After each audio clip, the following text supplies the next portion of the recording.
that is touching on another ministry. And you wonder, is this government not coordinating? The matter of reduction of government ministry, I think is logical.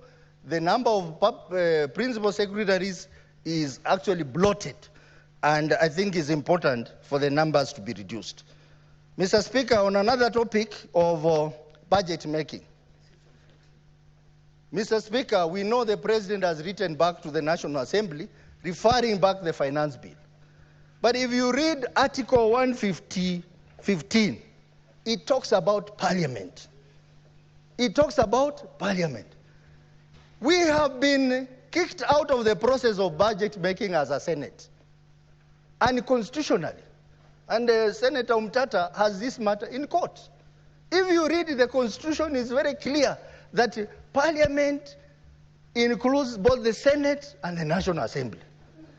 That referral of Article 115 talks about Parliament. As a demonstration of good faith, Mr. President, retract your referral to the National Assembly and send it to both houses, the Senate and the National Assembly, because that is what the Constitution says. And even in budget making process, Article 249(3) talks about Parliament shall allocate adequate funds to enable each commission and independent offices to operate. Why have we overlooked this?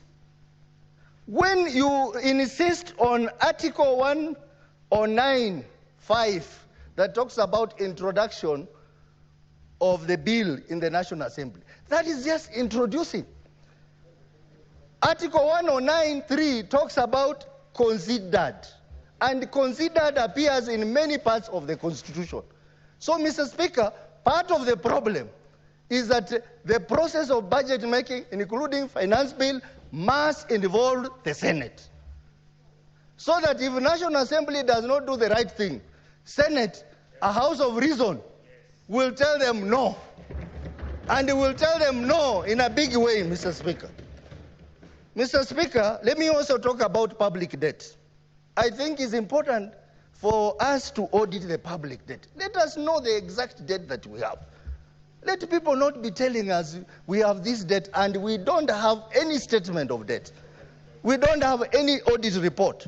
I think this should be one of the major proposals to come from this. And even as we audit our debt, let us think about institutions which are consuming public funds and they are unconstitutional.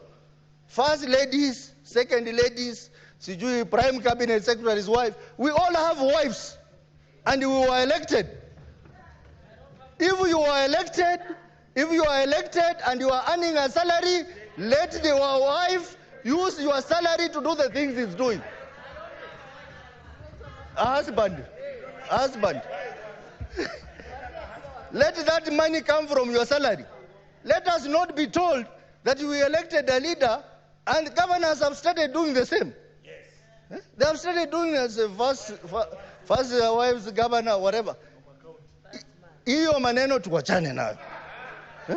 We must, in fact, the president said in the interview from Monday, we want to see it communicated officially, because he has not done that officially.